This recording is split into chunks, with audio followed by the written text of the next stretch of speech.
तो hi friends, देखिए मैंने आप लोगों का जूलॉजी का सारा कंटेंट दे दिया है। यूनिट 1, 2, 3 एंड 4 चार को यूनिट होता है, चारों दे दिया है एसकेएमई दुमका का।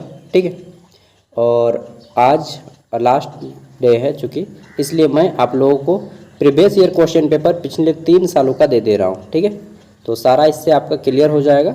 एंड एग्ज़ाम में कुछ चीज़ें और हैं कि आपको जब एग्ज़ाम देने जाइएगा तो आपने टीचर से पूछ लीजिएगा कि सर हमारा जो नेक्स्ट पेपर हो जाएगा डिजिटल एजुकेशन, वह ऑब्जेक्टिव होगा या सब्जेक्टिव, ये आपको पूछना है। ठीक है, क्योंकि पेपर में जो आया था ना, उससे सब बच्चा के मन में सस्पेंस हो गया है कि संशय में है कि पेपर ऑब्जेक्टिव आएगा या सब्जेक्टिव।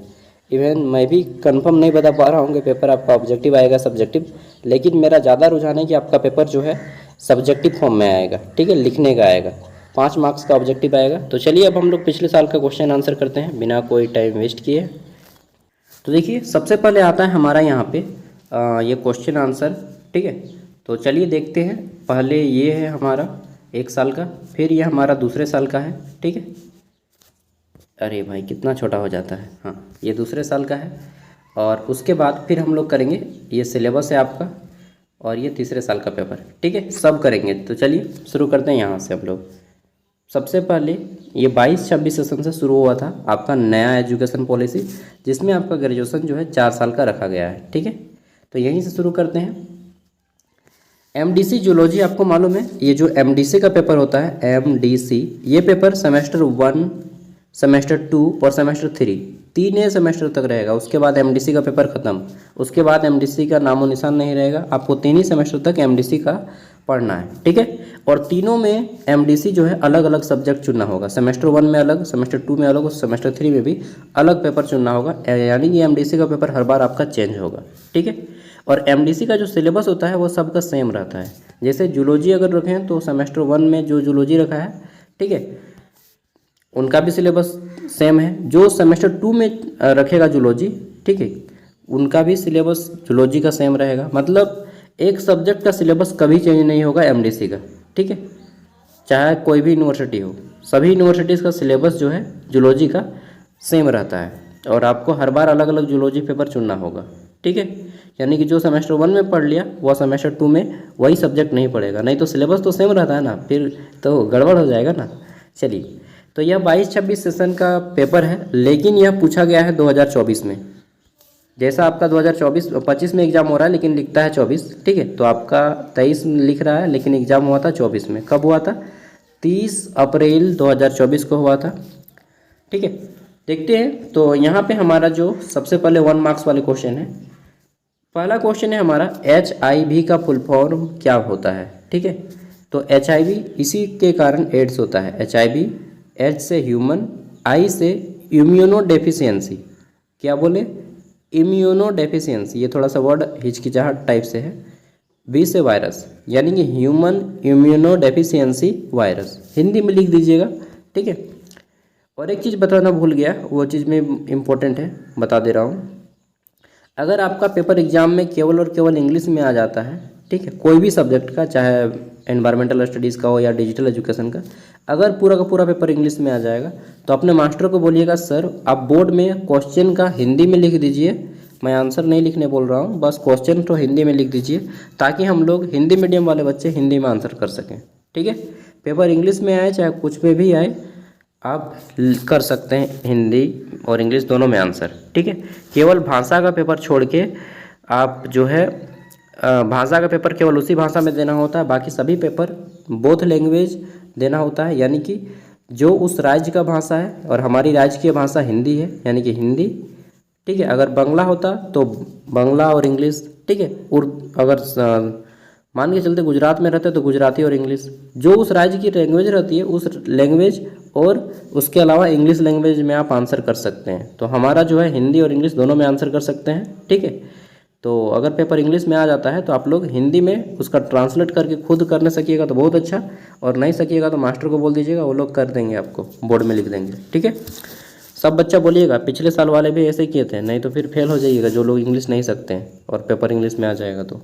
चलिए, मैंने बता दिया सॉल्यूशन, अब आपकी करने की पारी है।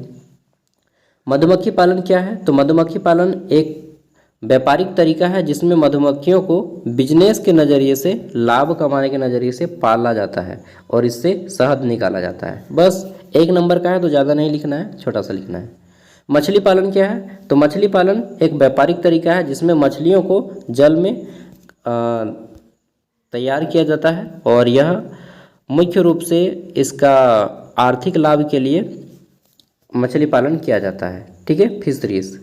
नेक्स्ट है हमारा यहाँ पे नॉन कॉर्डेटा क्या होता है? देखिए, कॉर्डेटा मतलब होता है आपका रीढ़ की हड्डी जिसमें पाया जाता है, और नॉन कॉर्डेटा मतलब जिसमें रीढ़ की हड्डी नहीं पाया जाता है, यानी कि वैसे जंतु जिसमें रीढ़ की हड्डी नहीं पाई जाती है। जैसे मनुष्य क्या है? मनुष्य कॉर्डेटा है, हमें रीढ़ की हड्डी पाई जाती है। मछली में भी रीढ़ की हड्डी होती है, मछली खाते हैं ना, तो बीच में वो निकलता है कांटा ठो, तो वो क्या है? रीढ़ की हड्डी है।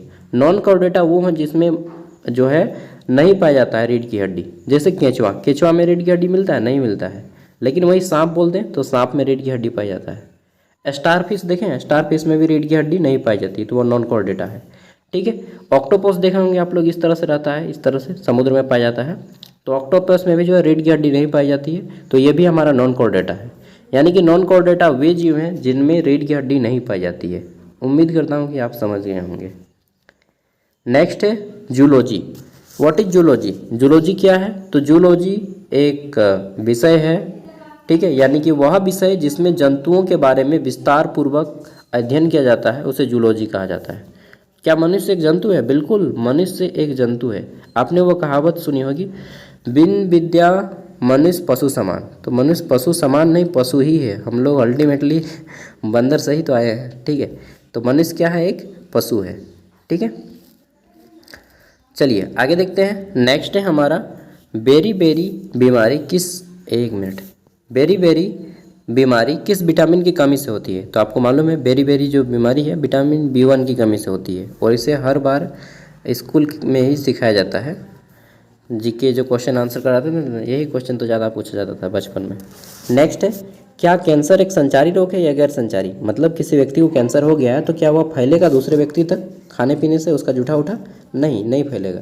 तो कैंसर एक गैर संचारी है, यानी कि नॉन कम्युनिकेबल डिजीज है। वहीं अगर बोलते एड्स कैसा बीमारी है, तो एड्स जो है आपका एक संचारी बीमारी है, यानी कि उसको फैल जाएगा। अगर वहीं पे पूछ दे कि तपेदिक यानी कि टीबी जो है कैसा बीमारी है, तो टीबी भी फैलता है, खांसने से अगर सामने रहिएगा तो भी फैल जाएगा। ठीक है। नेक्स्ट, एड्स का फुल फॉर्म पूछा गया है। एड्स ए से एक्वायर्ड, आई से इम्यूनो, डी से डेफिशिएंसी, एस से सिंड्रोम, यानी कि एक्वायर्ड इम्यूनो डेफिशिएंसी सिंड्रोम इसका फुल फॉर्म होता है। ठीक है। नेक्स्ट, और यह कैसे फैलता है? तो आपको मालूम है, रिलेशन बनाने से। ठीक है। नेक्स्ट है हमारा यहाँ पे किस ग्रंथि को मास्टर ग्रंथि कहा जाता है? ठीक है, अगर आपने हमारा यूनिट वाला वीडियो देखा होगा, 4 यूनिट है, चारों यूनिट का मैंने वीडियो दे दिया है। ठीक है, तो यूनिट में मैंने बताया है कि मास्टर ग्रंथि जो है पीयूष ग्रंथि को कहा जाता है। ठीक है, और यही पीयूष ग्रंथि वृद्धि हार्मोन देती है, जो हमारी हाइट को बताती है कि किसका हाइट कितना बढ़ेगा। ठीक है। नेक्स्ट है हमारा एपीकल्चर में खेती या देखभाल की जाती है। किसकी खेती या किसकी देखभाल की जाती है? तो एपीकल्चर इज द कल्चर। ठीक है, और रेयरिंग किसकी देखभाल की जाती है? तो यहाँ पे रेयरिंग लिखा गया ना, केयरिंग होगा भाई सी मिट गया है, प्रिंट ऐसा होता है। तो एपीकल्चर इज द कल्चर और केयरिंग ऑफ किसका किया जाता है? तो बीस का। ठीक है, मधुमक्खियों का। एपीकल्चर में मधुमक्खियों का पालन किया जाता है, बी को कैरी किया जाता है, बी कीपिंग किया जाता है। ठीक है, चलिए आगे देख लेते हैं। तो नेक्स्ट पहले हम लोग 1 मार्क्स वाले कर लेते हैं। ठीक है, और ये है आपका सिलेबस, जिसमें मैंने ऑलरेडी बता चुका हूँ। 4 टॉपिक के ऊपर मैंने ऑब्जेक्टिव और सब्जेक्टिव क्वेश्चन करवा दिए हैं। यूनिट 1 इसका भी वीडियो है, यूनिट 2, यूनिट 3 और यूनिट 4 ये वाला है। ठीक है, और चारों यूनिट का मैंने सब्जेक्टिव एंड ऑब्जेक्टिव दोनों करवा दिया है। ठीक है, तो आप लोग एंजॉय के साथ देखिए, और यूट्यूब में सर्च मारिएगा ना, MDC जूलॉजी, SKMU दुमका, ज्ञान सागर, आ जाएगा सब वीडियो। अब देखिए 23-27 वाले सेशन में जो एग्ज़ाम हुआ था, ठीक है, उनका मैं दे रहा हूँ। 23-27 सेशन में, यानी कि आपसे पहले वाले सेशन, आपका 24-28 सेशन है। ठीक है, ग्रेजुएशन 4 साल का लिखा है, लेकिन 4 साल में कंप्लीट नहीं होगा आपका, कंप्लीट करते करते 4.5 या 5 साल लग जाएगा। ठीक है, देखिए क्वेश्चन रिपीटेड हुआ है। एड्स का पूर्ण रूप क्या है अभी मैंने बताया, ठीक है, वही क्वेश्चन दोबारा रिपीट हो गया, एक्वायर्ड इम्यूनो डेफिशिएंसी सिंड्रोम, ठीक है। नेक्स्ट है हमारा यहाँ विटामिन ए का रासायनिक नाम क्या है, तो विटामिन ए का रासायनिक नाम रेटिनॉल होता है और इसकी कमी से रतौंधी होती है, ठीक है। वहीं अगर पूछे विटामिन बी का रासायनिक नाम क्या है, तो विटामिन बी का रासायनिक नाम थायमिन है, ठीक है, और इसकी कमी से बेरी रोग होता है, पेलाग्रा होता है, त्वचा का फटना, ऐसा है। विटामिन सी इसका क्या होता है, तो एस्कॉर्बिक एसिड होता है, एस्कॉर्बिक आप लिख लीजिएगा, मेरे पास बोर्ड नहीं है, सॉरी, होगा तो फिर तो मैं बोर्ड से ही क्लास लूँगा। एस्कॉर्बिक एसिड होता है। विटामिन डी का कैल्सीफेरल होता है, ठीक है, जो सूर्य के प्रकाश से प्राप्त होती है विटामिन डी, सूर्य की रोशनी, ठीक है, कैल्सीफेरल इसका रासायनिक नाम होता है। विटामिन ई को टेकोफेरल कहा जाता है और इसकी कमी से हमें बांझपन होता है। और विटामिन के को फाइलोक्विनोन कहा जाता है, जिसकी कमी से रक्त का थक्का नहीं जमता है, ठीक है, इतना ही जानिए काफ़ी है। और विटामिन बी को विटामिन बी कॉम्प्लेक्स भी कहा जाता है, क्योंकि इसमें बहुत सारा विटामिन है, B1 है, B2 है, B3 है, B5 है, B6 है, B12 तक जाता है। टोटल 8 को विटामिन का ये कॉम्बिनेशन से बी विटामिन बनता है, ठीक है। यहाँ पे अगला प्रश्न है हमारा, सेरीकल्चर क्या है, तो सेरीकल्चर एक तरीका है जिसमें व्यापारिक तरीके से क्या किया जाता है, तो रेशम कीट का उत्पादन किया जाता है, ठीक है, रेशम कीट का उत्पादन किया जाता है, इसी को सेरीकल्चर बोलते हैं। 1 नंबर के लिए ज़्यादा नहीं लिखना है, ठीक है। कॉर्डेट्स क्या है, तो अभी हमने पहले क्या देखा था, नॉन कॉर्डेट्स क्या है, तो नॉन कॉर्डेट्स वे होते हैं जिसके शरीर में रीढ़ की हड्डी नहीं पाई जाती है, और कॉर्डेट्स वे होते हैं जिसके शरीर में रीढ़ की हड्डी पाई जाती है। उदाहरण में दे दीजिएगा, मनुष्य, मछली, सांप, गाय, बैल, भेड़, बकरी, ठीक है, ये सारी चीज़ें। नेक्स्ट है, जंतु विज्ञान के जनक कौन है, तो who is the father of zoology, अरस्तु, नाम सुने, अरस्तु, जंतु विज्ञान के जनक हैं अरस्तु। आपको मालूम है, चलिए मैं आज एक सिगरेट चीज़ बताता हूँ, ठीक है। कौन सा सिगरेट, फ्लैग का सिगरेट, फ्लैग, गोल्ड फ्लैग। चलिए, नहीं पीता हूँ मैं, सुट्टा वगैरह नहीं लगाता हूँ। तो देखिए, अरस्तु जो है आपने नाम सुना है बहुत बार, इंग्लिश में एरिस्टोटल बोलते हैं इसको, ठीक है, एरिस्टोटल। तो अरस्तु के गुरु कौन थे मालूम है, अरस्तु के गुरु थे प्लेटो। कौन थे, प्लेटो, ठीक है। और प्लेटो के गुरु कौन थे, सुकरात। आपने नाम सुना है सुकरात का, जिसको 20 का प्याला पिया दिया गया था, सुकरात। तो सुकरात एक बहुत महान दार्शनिक थे। इसका शिष्य होता है प्लेटो, जो कि दार्शनिक और राजनीति शास्त्र के बहुत महान ज्ञाता थे। इसका शिष्य होता है अरस्तु, जो कि बहुत बड़े राजनीतिक और जीव विज्ञानी और बहुत बड़े फिलोसफर थे। और इसका शिष्य कौन होता है मालूम है, सुकरात का शिष्य हुआ प्लेटो, प्लेटो का शिष्य अरस्तु, और अरस्तु का शिष्य होता है सिकंदर। जो जीता वही सिकंदर, नाम सुने सिकंदर, जिसमें पूरा विश्व विजय की याद लेके चला था, और जब अंत में मर गया तो बोला था कि मैं मेरी जब लाश जाएगी तो मेरा हाथ को ना खोल देना। और इसलिए जब पूछा गया क्यों खोल दिया जाए हाथ, तो बोल दिया गया कि देखो पूरा विश्व विजेता सिकंदर भी आज खाली हाथ जा रहा है ठीक है। तो ये चीज़ सिकंदर से सीखा। मतलब अगर आप एक महान शिक्षक बनते हैं तो आपके पीछे फिर आपके महान शिष्यों की लाइन लग जाएगी, ठीक है। चलिए नेक्स्ट है हमारा 5 मार्क्स वाले क्वेश्चन। तो यहाँ पे नोट लिखने को आएगा जनरली एनीमिया, जिसको खून की कमी बोलते हैं, कोविड-19, ठीक है, ये हो गया। और 5 मार्क्स वाले क्या क्या हैं, तो देखिए वो था एनीमिया और कोविड-19। अब यहाँ पे देखिए 5 मार्क्स वालों में यहाँ पे फिर पूछा है एड्स के बारे में, ठीक है। सभी के ऊपर आपको छोटा छोटा नोट लिखना है, बैलेंस डाइट के ऊपर, और मैंने सब कुछ करा दिया है ऑलरेडी, ठीक है।